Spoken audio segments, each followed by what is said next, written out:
following program was provided by an independent producer solely responsible for its content. The opinions expressed do not necessarily represent the views of this station, its staff, board of directors, or underwriters.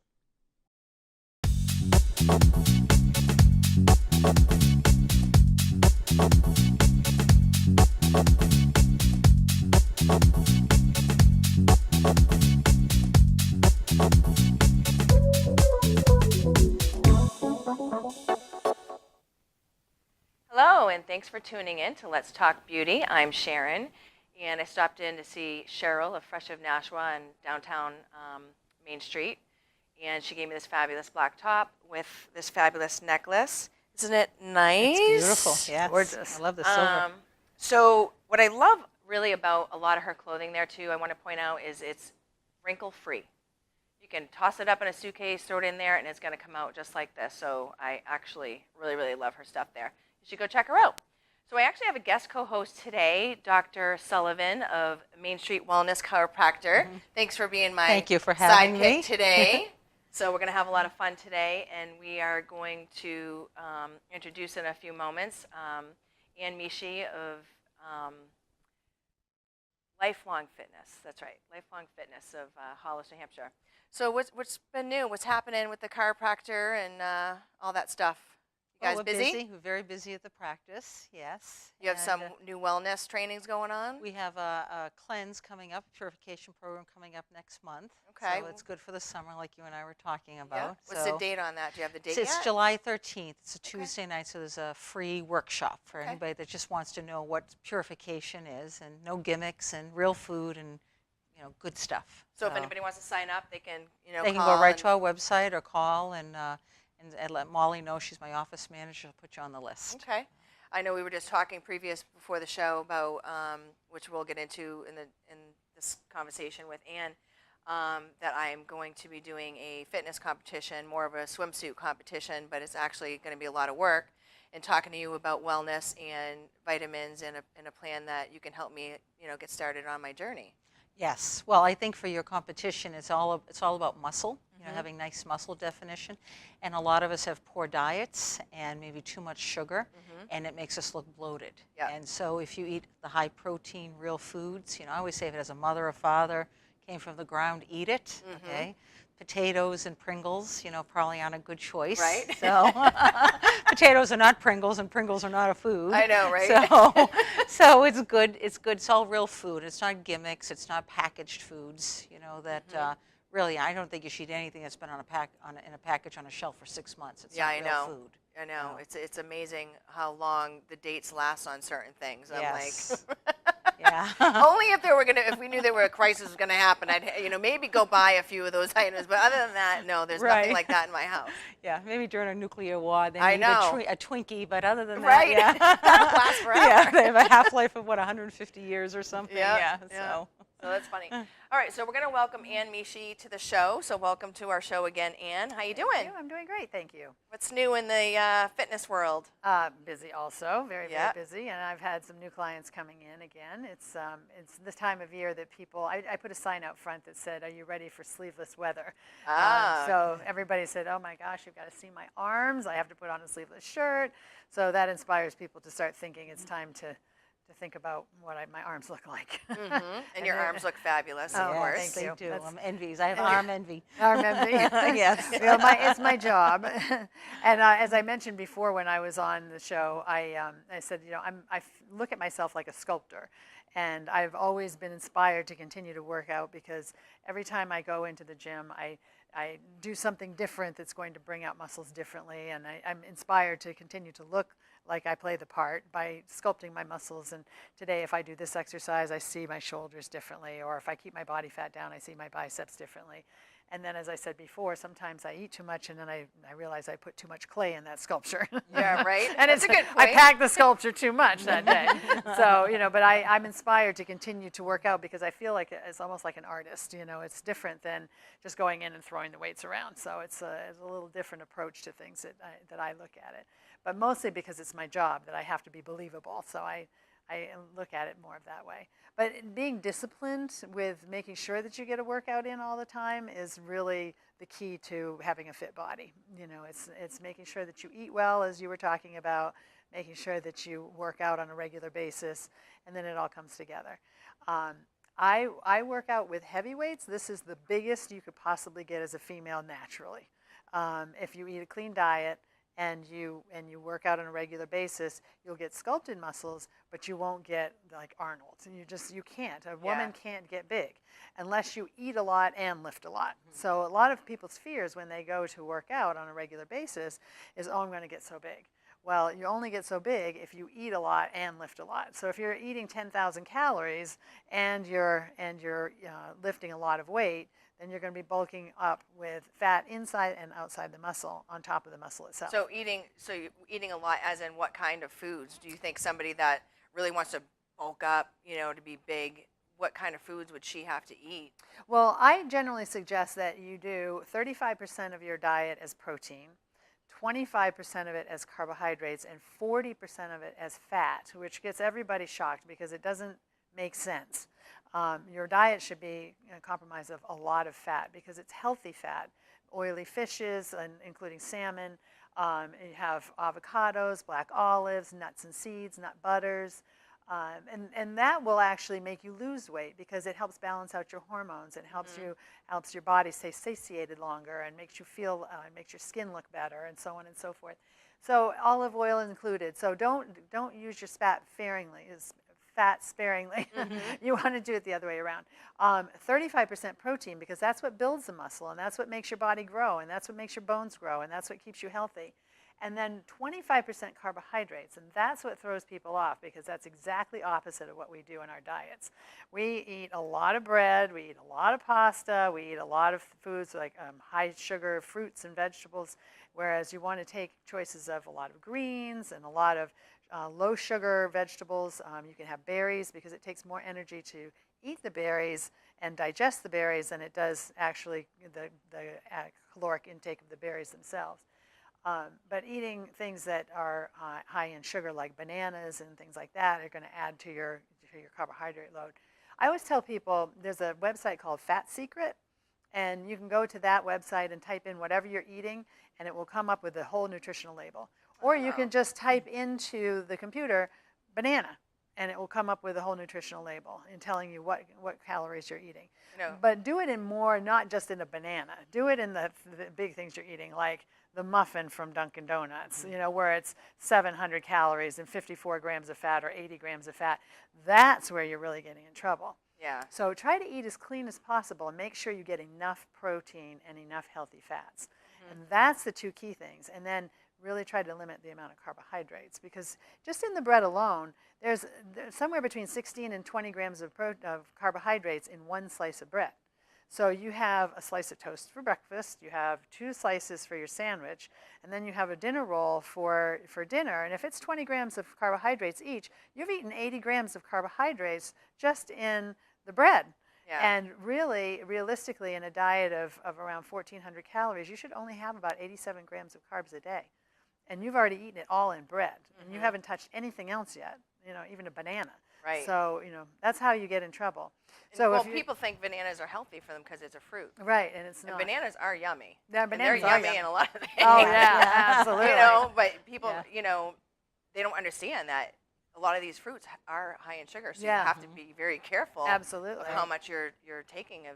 And you know that a green banana has less sugar in it than a brown banana. So be very careful of the bananas you choose. Right. Because the more ripe it gets, as you've noticed, if you've tasted it before, it starts to taste more like molasses. Oh yeah. It gets very high in sugar, so the glycemic index goes up much higher in a ripened banana.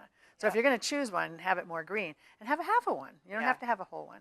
Yeah. Somebody was just telling me in their smoothies that they were having a banana to thicken it and make it taste better. Summer squash instead. It thickens it up just like a banana would, and there's no sweetened calories in it. And you can't taste it. You can't taste it. Is it cooked or it's raw? No, raw. Raw. Oh. And it thickens it up just like a banana would. Huh. Now, I haven't tried that yet. Yeah, there are a lot of there are lots of tricks and things that you can do that I hear about sometimes, and I would never have known that. Yeah. Yeah, I like a smoothie in the morning, and What do you put in I your put in smoothie? spinach, strawberries, blueberries, a beet, and then I put in like 2 or 3 tablespoons of chia seeds, flax seeds.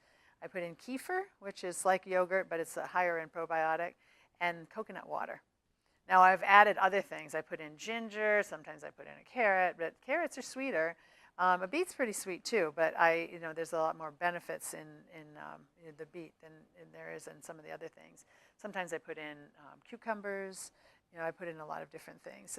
Mint sometimes, that's good.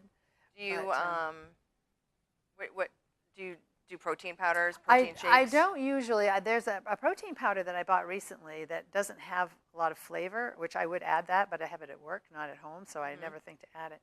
But it's actually made from grass-fed cow's milk. So, and it doesn't have a lot of flavor to it.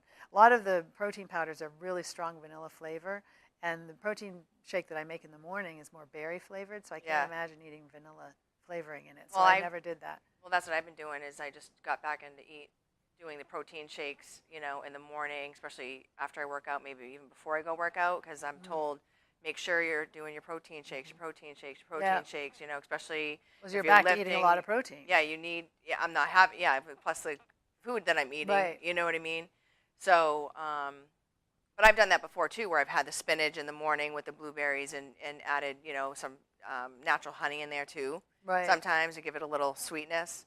So, yeah, I was just curious if you had any other. Yeah, protein I powder. should add more, but I get protein in other places as well, so Right. I don't usually add that anymore. But for the breakdown of what I was talking about for the 35, 25, and 40, Yep. for you it would be somewhere around 120 grams of protein a day, which is hard to get. An egg is 6. Protein powder, it can be anywhere from 20 to 40, depending on the protein powder. But again, you have to be careful how many carbs are in your protein powder. You got to read the labels. So you want a chicken breast for dinner is somewhere around 40. So really you want to try to get protein with every one of your servings That's what I and need snacks. I need to look up things and figure out how much I'm having per with everything that I'm eating and drinking. Yeah, and Figure then that out. I just and if it bought doesn't whey have- protein. Yeah, if it doesn't have a lot of carbs and calories in it, then you're okay. But if you're having 2 protein shakes a day, all of a Right. sudden you're building muscle, but you're also building fat because you're getting too many calories, or too many carbs. So Okay. you just have to look at the labels because some of them are very low in sugar and some Yeah. of them are very high in sugar. Yeah, I you looked just at the have to look sugar. at And other different ones. things, yeah. Yeah, and and other other things, things, other yeah. chemicals and things like Right. that. So I just thought out of all of to get off the market for me would be whey protein because there are so many protein shakes out there. I thought that whey would be at least whey is definitely the one way of to the go. better. No soy. Yeah. No Yeah. soy. Mhm. And there's I pea agree. protein, which can have like 20 grams of protein in it. That can be okay. Definitely not soy. We have way too many Rice soy. protein is good, Rice too. protein can be good. But then again, you might be getting into the carbs. I'm not sure what the carb load is on a rice protein. And it's not a complete protein Right. when it's rice. And nor is it really with peas. It's not a complete protein like it is with whey. And then another one is casein powder because that burns a lot slower than a whey protein powder does. But a lot of people have lactose intolerance, and then when they get into casein powder, they find that they have more intolerance to it, and they'll have more gas and bloating with a casein. Casein is more often used at night when people are fasting overnight, as in sleeping, and they don't get any food. People that are really intense bodybuilders and they're really trying to preserve muscle, especially if they're getting ready for a bodybuilding show, will have casein powder at night so that they have something that's burning throughout the night while they're sleeping and they never go into a fasting state. All right, so let's talk about that a little bit. So I'm going to be signing up for the fitness, which I'll be doing the swimsuit edition, October 29th, and that's going to be held in Dover. Turtle Lens, I don't know, what's her first name? I can't remember now off the top of my head. But we're playing phone tag right now because I want to find out, information about that. But now I'm starting to prep my body for that. So what would you recommend working out? We were talking about building muscle mass, and even from me doing my competition to everybody of all ages. So what's your advice for me? Well, as far as building muscle is concerned, consistency in your workouts, not spending a lot of time in the gym. It's quality, not quantity. Right. So that's something that people get confused of too. You don't want long rest periods in between each one of the exercises. You want to be really efficient, get in and get out, 45 minutes to an hour maximum. These people that go in there and they work out for an hour and a half, 2 hours. I know. Not to interrupt you, but that's what I've been doing. I go in and I get it done. Yeah. Okay. Yeah. I'm doing rep after rep after rep, and then I'm moving on to my next set, or I'm doing one set and then I'm gonna, work on my, work on the bench and do my triceps. Just kind of just do it, your own body weight type of thing. Yeah. And I see people sitting, you go to a busy gym and it's 5 o'clock and it's a line waiting for the next bench to come, Right. because they're all sitting there on their cell phones or they're resting for 10 Right. minutes Right. in between Exactly. sets. I'm like, what are you doing? I know. If you go up to them and say, "Can I split sets with you?" Yeah. Yes. Obviously, you don't care. I know. And I do. Now, what's regular? Like you keep mentioning regular workouts. Like a lot of people, you say once a week, twice a week. What is, in your opinion, so as a woman in her 50s or late 40s, 50s, what's a regular What I routine? consider, when again, I'm a personal trainer and I have a private gym, and I tell people twice a week for a half hour to come to me For weight because training. for weight training, and that then on the side they can do walking, or they might want to pick up light weights at home and do an extra day at home, but they can get a very efficient workout and do very well in a half hour twice a week and lose weight. I have people that lose 20 and 30 pounds doing that. But as far as doing a body sculpting competition, you really need to hit your body parts once a week for each body part. And you want to hit it with, when I say hit it, you want to work out hard one body part with like 5 exercises, 3 to 5 exercises, and 2 to 3 sets, maybe 4 sets at the most. So you're basically getting somewhere around 15 exercises for a body part. So that's a lot of exercises, but that's one body part. So you might do flat bench pressing for your chest, then incline bench pressing for your chest, and then chest flies, and maybe finish it with dips. And that's it. You don't touch it for a week. You don't touch that body part again for a week. So that particular day, you might just do chest, and the next day you come back and you just do back, and the next day you come back and you just do shoulders, the next day you come back and you just do arms, the last day you come back and you just do legs. So you're in work and out for a half every hour. day, You as can long do as that. you're doing a different Different area. body That's part the key. every day. Okay. So that's somebody that's really trying to sculpt. Now you can divide it up and work out 3 days a week by combining body parts. So you could come in and do chest and triceps because it's a pushing exercise.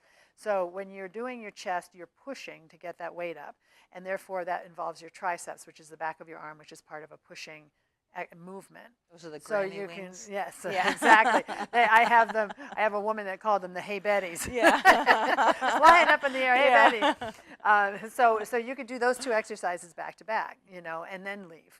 So you might do 3 or 4 exercises for your triceps. So now you're going to be there 45 minutes. And how many calories should you be burning?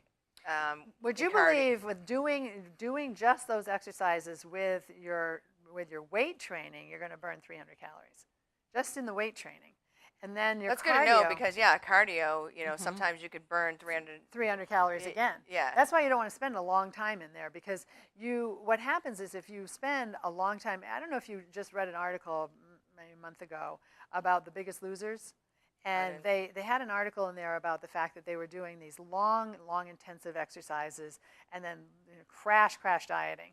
And after they were done losing 100 pounds in a very short period of time, they all gained their weight back. And the reason why is their leptin level dropped so low. It's the same thing as an anorexic. Their leptin level drops so low that they can get fat on a carrot. And the reason why is their metabolism starts running so slow to make up for the fact that they're starving to death. If you go and you work out heavily for a day and you burn 600, 800 calories, and then you eat really light and you eat 1,000 calories, 1,200 calories, the next day you are so lightheaded and so hungry because you actually burned off more than you ate. Or because you also have to take into account your metabolism is going to be burning more calories just to exist, and you're so lightheaded you can't stand it, and so you have to eat all day long. Well, that's your body trying to come back to homeostasis, to a steady state, and not make you lose too much weight too fast. And that's the leptin. Your leptin level drops too much if you try to do too much at once. That's why you don't want to go to the gym for long hours, and you don't want to diet too hard, because your leptin level will drop, and then your metabolism will run so slow that you'll get no results. Right. And that's why in the beginning of a diet program, you'll lose weight like crazy, and then all of a sudden you stop losing weight. Yeah. Because your leptin level drops too much. So when you go on a diet, you should actually sabotage yourself once a week, so that you are taking days of eating clean, and then once a week you want to spike your blood sugar and get it up there so that your leptin level will come back up, so that then when you go back to eating clean again, your body's like, I'm safe, okay, I can do this, and then it'll go back to losing weight again. Yeah, yeah. So when you say spike, people think I can have donuts, cake, and You can, not not 10,000 calories. Right, yeah. Not Yeah. 10,000 calories. Good sugars, Yeah, yeah. you're Yeah. eating good food. Like you Right. can have bananas that day. You can have your glass of wine that day. You can have a piece of pizza. You can have a steak dinner. That's what my Yeah. cousin Rocco said, because he's been on my show quite a few times, which we'll have to maybe have the three of us on the show. But he helped me with a meal plan, and he told me that it's 1 or 2 days a week that before 2 o'clock in the afternoon, you can have a piece of pizza. You can eat whatever you want. Yeah. Not a case of donuts or whatever. Right. But and by 2 o'clock, and then you go back on your regular meal plan that I was given. Right. So you are allotted, 2 days a week, the kind of cheat Yeah, moment. and you look forward to it. Yeah. It keeps you from sabotaging yourself during the week. Yeah. And it's like, oh, great, on Saturday night I can go out and I can have a steak dinner and a glass of wine and hang out with my friends and not feel deprived. Right. So you can have a chocolate bar if you want to, because it's, there's antioxidants, as long as it's dark chocolate, and have that and get your blood sugar to spike up a little bit, because it's going to come back down. You might gain weight the next day, but that's just water weight, just trying to react to the inflammation that you're giving it, the sugars and so on and so forth. Right. And then you go right back down and you start losing again. But otherwise you're going to get stuck and you're going to plateau, because that leptin level gets too low.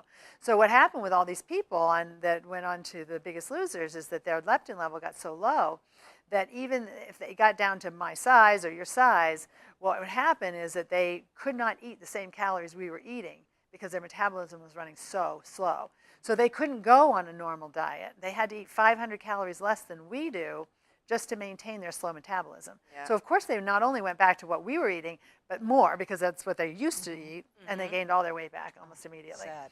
And so that's, and so one of the things that they were saying in this particular article was to stop that is to get your short, efficient workouts, and to make sure that you don't go on long diet, without any breaks. Make sure that you take care of yourself, and so it's it's really important not to diet all your muscle off too, because that's the other thing people do. It's not about dieting; it's about adding muscle. Yeah. And when you add your muscle, then you can not think about food anymore, because your muscle is burning all the calories, and your metabolism is roaring. So you don't have to think about food, or you can stop being obsessed by it. And that's what I'm kind of doing too. Like during the week, I'm eating clean. I drink a lot of water. Yep, a that lot helps of water, a lot. and I'm eating clean. But on the weekends, I'm, Friday and Saturday night, go out to dinner or whatever. I'm gonna go out to dinner. Yeah. That's kind of been my picking of my cheat time, because that's in reality when it is. Yeah. You know what I mean? Well, I always used to just totally sabotage my weekends. And I'd eat really clean all week. I'd lose this weight. I'd be great. And then I'd eat it all back on the weekends. And then I'd be like right back to. Now, I can still do that, because I warned you, if I was on the show last week, I was coming back from a Memorial Day weekend. Yeah. I gained 5 pounds. Yeah. I gained 5 pounds in one weekend. Wow. Now, I can do it just like anybody else can, by just going out to eat every night. I have a new grandson, so all I did was sit on my butt and play with my grandson. So I'm just like anybody else, I'm no different. And then just like anybody else, I did not exercise the whole weekend. And then therefore, when I came back, it's like, oh, I don't want to exercise. It's like, it's work. You have to get yourself back into it, get back to the habits again.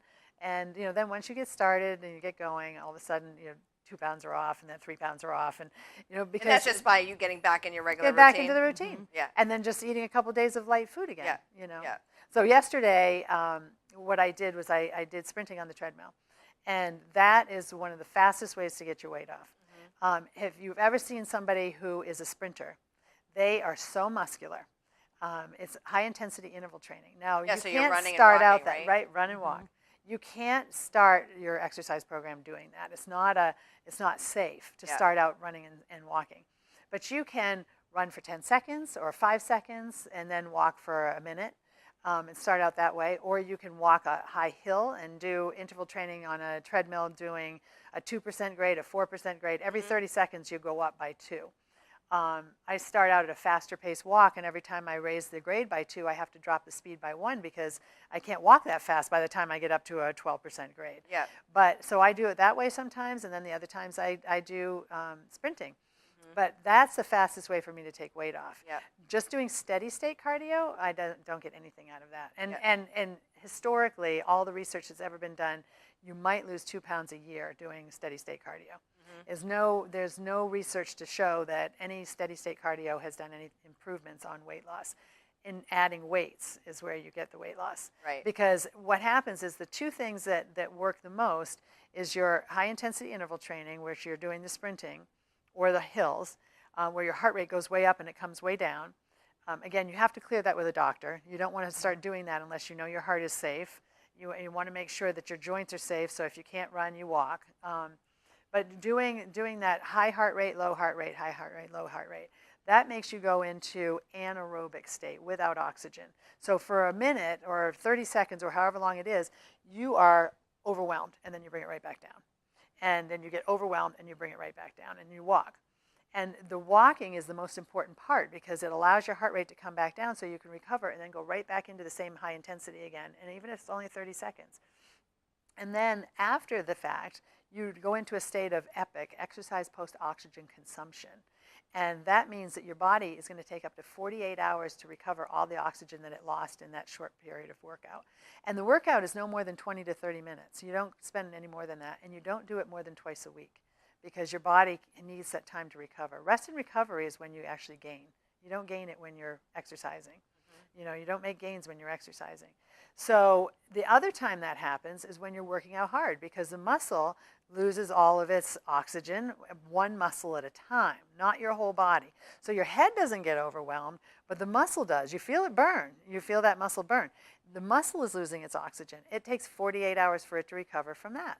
So if you're doing a high-intensity muscle workout, that's a 48-hour recovery. If you're doing a high-intensity interval training, that's a 48-hour recovery. Therefore, your metabolism is speeding around the clock for 48 hours. Where if you do just low-level everything, or just go for a walk, or you just go for a stroll, or just go for a light jog, it's 4 hours of recovery. So it makes a big difference on how you do your intensity. Yeah, I've been doing, I've been running like 2 minutes, walking 2 minutes, running 2 minutes, walking 2 minutes, running 2 minutes. Because I'm not really a runner, but I kind of wanted to get that endurance going, you know what I mean? Yep. And then I bring it back down. So I've been kind of trying to do it that way. And you still want to take it, so that when you're used to running that 2 minutes, take it down to 30 seconds and walk for 1 or 2 minutes, and then 30 seconds and walk.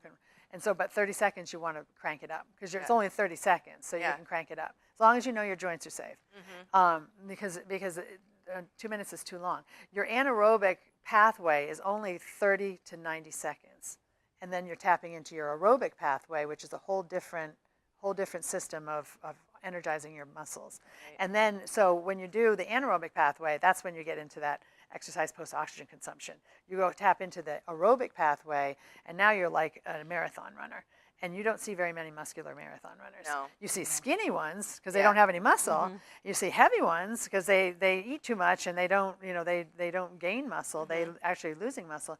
When you do a long distance, running, you actually are using your muscle after about 20 minutes as part of the fueling system.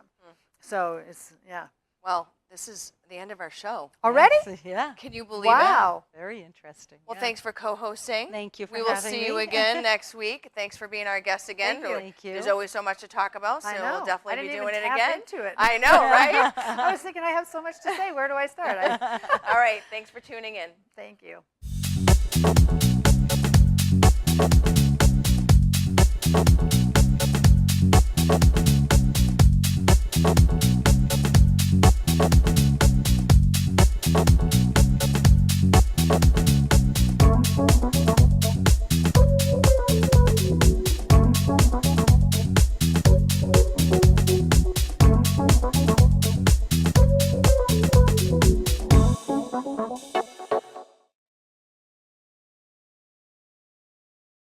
The preceding program was provided by an independent producer solely responsible for its content. The opinions expressed do not necessarily represent the views of this station, its staff, board of directors, or underwriters.